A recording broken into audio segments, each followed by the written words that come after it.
Di tengah euforia akhir musim yang mulai terasa di berbagai penjuru Eropa, sorotan tajam tak bisa lepas dari tanah Spanyol. Jumat, 16 Mei 2025 menjadi malam yang tak akan pernah dilupakan para penggemar Blaugrana. Barcelona resmi mengunci gelar juara La Liga musim 2024-2025 usai kemenangan meyakinkan 2-0 atas rival sekota mereka, Espanyol. Kemenangan itu bukan hanya menambah koleksi trofi domestik mereka, melainkan juga menjadi simbol kebangkitan dari sebuah era baru yang dibangun dengan pondasi yang sangat berbeda. Tak lagi hanya tentang estetika penguasaan bola, tapi tentang efisiensi, transisi, dan tekanan tinggi. Semua dalam satu paket yang mereka sebut Flicky Flaka. Sang arsitek di balik transformasi ini adalah sosok yang sempat menjadi musuh memalukan dalam sejarah klub, Hansi Flick. Pria asal Jerman ini, yang pernah mempermalukan Barcelona dengan skor 8-2 saat masih menukangi Bayern Munchen pada 2020,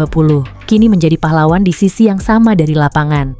Datang pada Juni 2024 dalam situasi yang jauh dari ideal, keuangan klub compang-camping, kehilangan beberapa pemain senior, serta keraguan besar dari publik, Flick justru menjawab semuanya dengan pendekatan revolusioner. Saat Flick pertama kali menapakkan kaki di Ciutat Esportiva Joan Gamper, banyak yang meragukan apakah gaya Jerman miliknya bisa menyatu dengan identitas sepak bola Katalan yang syarat filosofi. Namun Flick tahu, untuk bertahan di klub sebesar Barcelona, ia tidak bisa hanya menjadi pelatih, tetapi juga harus menjadi visioner. Ia tidak membuang jati diri Blaugrana, tapi menyempurnakannya. Jika era Pep Guardiola adalah tentang keindahan umpan-umpan pendek dan sabar, era Hansi Flick membawa pendekatan yang lebih brutal, lebih cepat, lebih tajam, dan lebih efisien.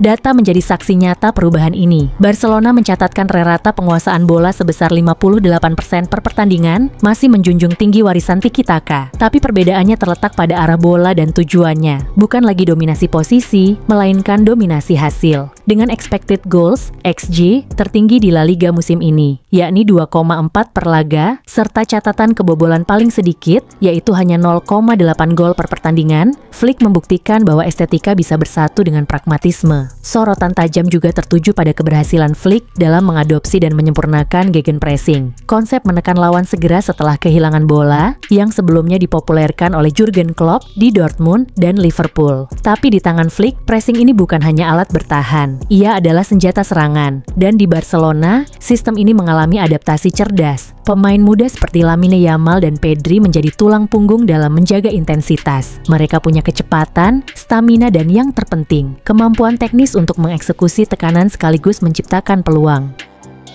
Lalu bagaimana Flick membangun narasi baru dalam sejarah taktik Barcelona? Banyak media Spanyol menyebutnya sebagai era Flicky Flaka, sebuah lelucon linguistik yang menyatukan nama Flick dengan filosofi serangan vertikal yang cepat dan destruktif. Tak seperti tiki-taka yang berfokus pada umpan horizontal dan kontrol ritme, Flicky Flaka menekankan pada pergerakan diagonal dan akselerasi. Dalam satu urutan serangan, Barcelona bisa mengubah situasi dari bertahan menjadi mencetak gol hanya dalam waktu kurang dari 10 detik. Sebuah perubahan radikal yang mungkin dulu dianggap tidak Barca, tapi kini telah menjadi identitas baru yang lebih relevan dengan sepak bola modern. Statistik pun mendukung transformasi ini. Rata 15 umpan progresif per laga menjadi indikator bahwa tim ini tidak hanya menguasai bola, tapi tahu kemana harus membawanya. Angka tersebut naik 20% dibandingkan era Xavi musim lalu. Dan jika ada satu nama yang menjadi ikon dari pendekatan baru ini, maka Lamine Yamal adalah jawabannya. Pemain berusia 17 tahun ini bukan hanya breakout star, tapi juga wajah masa depan klub. Kemampuannya membuka ruang di sisi sayap, kecepatan dalam menyerang balik, dan keberanian dalam duel satu lawan satu membuatnya menjadi ancaman nyata di setiap laga. Nama-nama yang sempat dianggap usang pun kembali hidup. Raphinha, yang sempat dirumorkan bakal dilepas karena inkonsistensi, justru menjelma menjadi winger multifungsi yang cair di lini depan. Dengan torehan 12 gol dan 10 assist musim ini, perannya dalam sistem Flick tak tergantikan. Robert Lewandowski, yang musim lalu dianggap mulai melambat, membungkam kritik dengan 22 golnya, berkat layanan cepat dari lini kedua yang dibentuk oleh Pedri, Gavi, dan Dani Olmo, satu dari dua pemain yang didatangkan Flick musim ini. Dengan gelar La Liga di tangan dan langkah yang masih berlanjut di Eropa, publik Camp Nou kini mulai bermimpi lebih besar. Apakah ini awal dari sebuah dinasti baru? Bisakah Flick membawa Barcelona meraih treble seperti era Guardiola?